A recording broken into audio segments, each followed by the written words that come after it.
Good afternoon. This is Byron Carroll, the president and CEO of Carroll International, and we're here today to talk about some of our most interesting products that we have in the software category. Carroll International, we're a federal defense contractor based here in North Carolina, serving our U.S. federal government, especially the Department of Defense as well as the VA, and then as well supplying into our allies around the world that help us to keep it safe and to spread the American values and American way of life. We do this because we're about 80% veteran staffed, and we believe that getting the best gear into the hands of the warfighter is the best thing that we can do to serve our country as patriots now out of uniform. And I'm joined here today with Cory Perry, who is a software designer and a software educator, as well as a veteran himself. Cory, do you mind just telling us a little bit about your background and what got you here to today? Yeah, certainly. So I myself was a war fighter, and it was a pretty interesting story because before that I was a computer programmer, and it was a tiger trying to change their stripes. I joined the military, went into the special operations selection, became a Green Beret, served in Afghanistan, and whenever I transitioned, I came right back to the software world where I started, and we've been really trying to address some of the shortcomings that we saw in the type of equipment and the type of software that the warfighter was provided with. One of our biggest pain points is that we would see Instagram updated weekly, but we would be using 20-year-old software. Yeah. Yeah, it's definitely a contradiction in terms when you talk about military intelligence and using the military-grade equipment. Oftentimes, you're using things that are very antiquated, and that goes in the Department of Defense in defense of them. They have to go through so much testing, going through JITIC certification, getting onto the proper contracts, and being able to be put onto the network with all of the security really makes it to be on the tail end and industry out there in front, not having to meet up to those regulations. So, Cory, we're going to be talking about three different softwares today that we at Carroll International bring to the buying public, and they're very interesting, and we couldn't be any more bullish and excited about them. Can you go over it and kind of tell us the problems that you're trying to solve, Cory?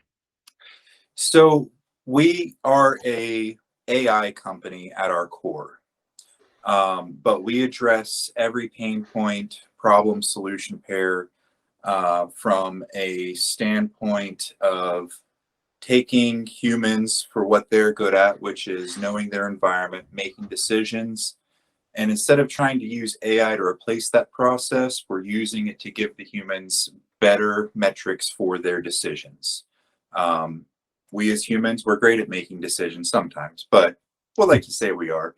And computers, they're great at massive amounts of information. And so we are combining engineering, web app, cloud, wearables, all of the things that are out there in the industry today, combining them together for a holistic package that can put the resources in the hands of the warfighter and the decisions in the hands of the leadership without a lot of the macro micro managing that happens with the increasing demands of information requirements on them. Sure. One of the softwares that I think is just so ingenious is your chemical recon, and what that specific problem, and it's very, very niche, but as soon as you start talking to somebody who's in this situation, somebody's been in a stack, somebody's kicked open a door, and you get down to one of their deepest, darkest fears. Can you tell me a little bit about that software, how it came to fruition, and a little bit about how it works? And we know we don't want to pull back the curtain back too much. We don't want to give any advantages to our adversaries, but if you can tell me a little bit about how that's coming to the warfighter and how they would use it. Yeah, of course. And that's a perfect example of everything we've talked about so far. So we were very fortunate in that situation to be able to work directly with Johns Hopkins. Some of the things they were doing with chain of custody and some of the periphery requirements on the chemical recon detachments. And it was the same exact problem set of just too much information, too many things moving around, integrity of information that would sometimes get lost as it transitioned. And so our solution there was to create an AI and have it onboard a tablet so that the troop on the ground, they're pulling out pens and paper while they're on target in this contaminated environment. And in that particular scenario, time on target is paramount, because the quicker you get off, the quicker you decontaminate, the more you mitigate any risk to life. So we're addressing that directly. And not only are we able to decrease time on target, but we're able to increase integrity of information. We're Mm. recording the scene. We're real time taking the information back to the command structure to be able to edge stream it. We're identifying the different types of equipment, and working with Johns Hopkins, we were combining that to help identify possible chemicals being constructed in those labs. So the real intent here was that holistic picture of get more information quicker to decision makers in a more consumable format. Yeah, there's nothing like it having your team there been exposed to a chemical or weapon and not knowing how to treat them, not knowing what you're treating them for, and going in and keep me honest on this, Corey. But the competing technology is basically going in and getting very close to it and swabbing it and sending it back over to a lab and have that analysis come back. So then you can treat your team.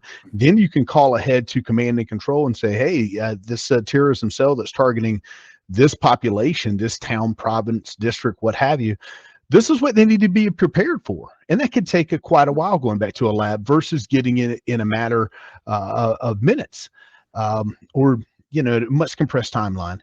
And I think this is revolutionary. It'll save lives. And, you know, having one of your loved ones pass away from anthrax or smallpox or blister agent, that's a terrible way to die. And so getting the inoculations into their hands quicker is good business. Yeah, and that was one of the interesting bits of feedback whenever we brought it to some testing environments, is not only was it very beneficial for the chemical recon detachments, but a lot of the kinetic teams that were there gave us some insight into how helpful it would be to non-chemical regiments and infantry units, because who knows what you're going to stumble on, and they're not always supported by a chemical team to know what they need Yeah. to start pushing prophylactic meds for. And Yeah. so this allows to immediately capture that information, send it back, and while they're waiting on a deeper analysis from subject matter experts, our AI will start assembling a list of possible contaminants, so that way the medic on the scene knows what they're dealing with. Sure. Yeah, and using the AI technology and machine learning for what it's really good for, taking a large culmination of data and compressing that and being able to give analytics on that back to the humans that can make a decision on it. Well done. Thank So you. let's shift gears, Corey. Let's talk about another one that's really exciting with tons of application, and that's your object detection software and using cameras. And the cameras can see better than the human eye. And using the AI technology embedded with the cameras. Give me some of the use cases for this software. Yeah, thank you. And the most popular use case we're seeing right now is with weapons detection. Assault rifles, knives, edge weapons, pistols, and putting those in places that are beyond the consumption of a single human watching a surveillance system. And that's one of the things that baffled us, is we were kind of, we stumbled upon it because we were looking at helping a particular center with analytics and data consumption and metrics. And we saw that they had a surveillance center with 1 or 2 people on shift and 1,000 cameras. Mm-hmm. I said, how does that work? And the short answer was it doesn't. It doesn't work. And so you have these large campuses, large cities, large complexes with, you know, hundreds of cameras, and the same exact scenario of being able to take mass amounts of data and information and focus the trained human professional on the pieces that matter. Yeah. And so the use case here is you have 500 cameras on your facility. You know, you can maintain workflow operations as you currently do, but with our software, anytime an object appears that is threatening in nature, trained by our algorithm, it will draw attention to the user who is watching the surveillance system. So it takes that span of 500 cameras and drills it down to you need to pay attention to these 2 or 3. Yeah, very good. And then you, I guess, took it a step further and using it in a use case that when I heard about it for the first time, it was very novel. I've never heard about anybody doing it before or since. But talk to me about who came up with the idea to put it onto ballistic shields. That really takes a guy that's been there, done that to go, hey, we need it on ballistic shields because it's kind of counterintuitive. Tell us more. Yeah, that was a close relationship we already had with Marrero Armor. Just being engineers and wanting to see their revolutionary shield technology. They weigh 10-20% as much as a traditional shield and will stop 300 Win Mag or high caliber bullets stacked on top of each other. I came from Afghanistan where if I drop a plate too hard, it's done. It's Yeah. gone forever. I got to get a new one, let alone it getting shot. And I'm watching them put stack rounds on top of each other on these shields and natural conversation about what we were doing.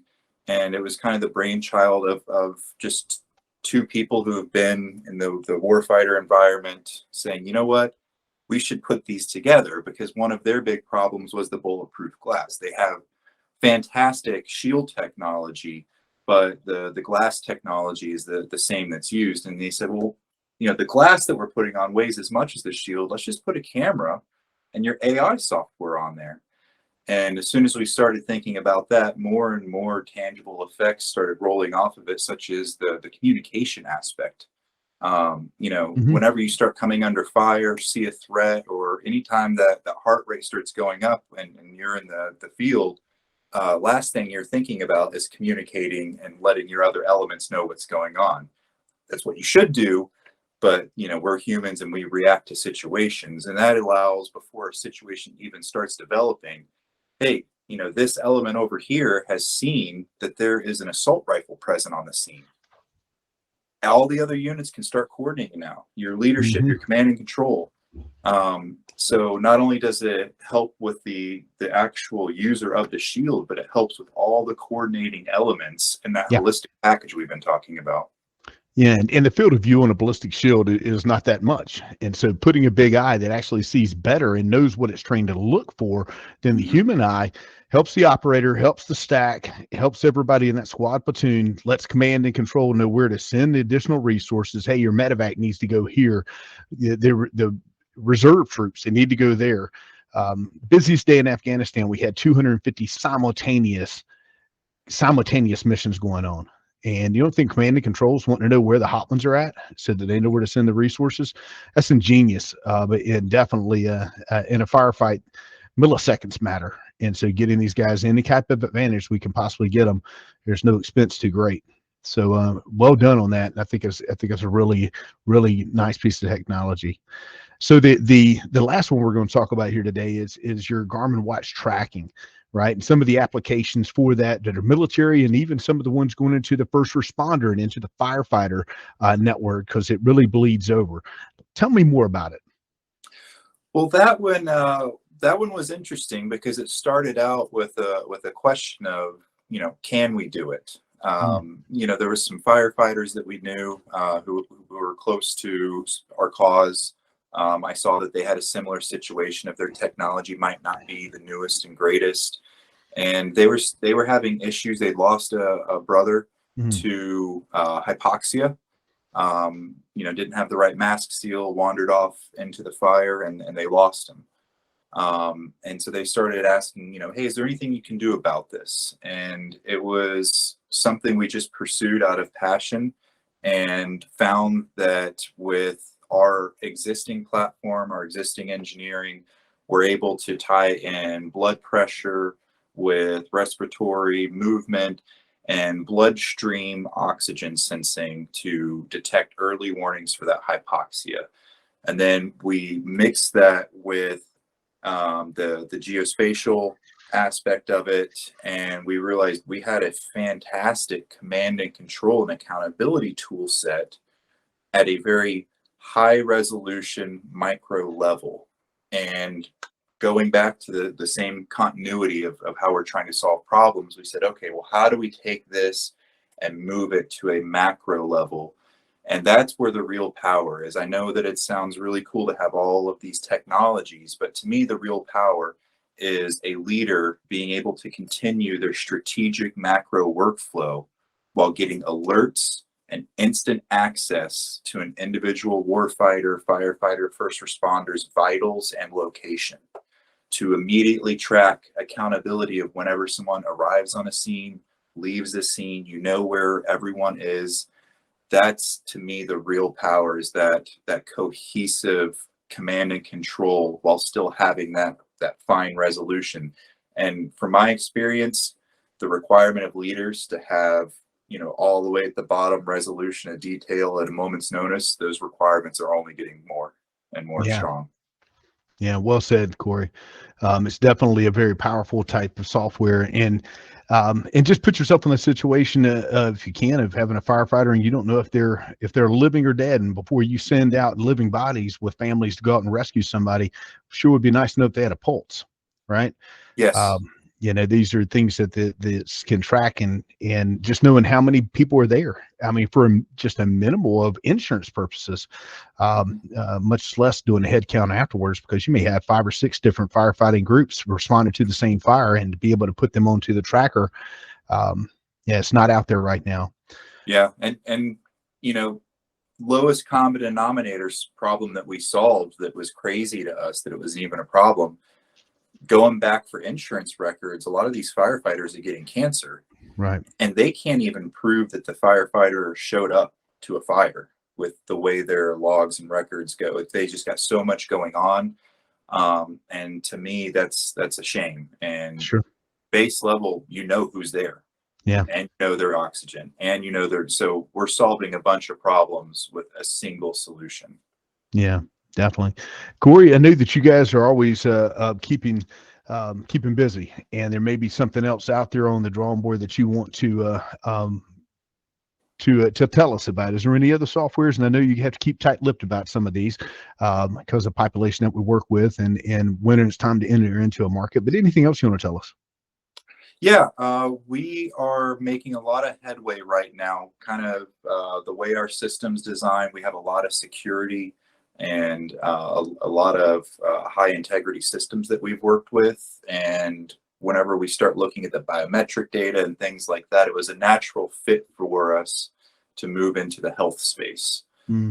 So, the firefighters, the war fighter, first responders, everyone needs better record keeping for the medical and well-being of their force. So we have made a lot of strides and progress in the medical space for electronic medical record systems, tracking care, diagnoses with doctors, and all of the complete system that would be required for a health provider.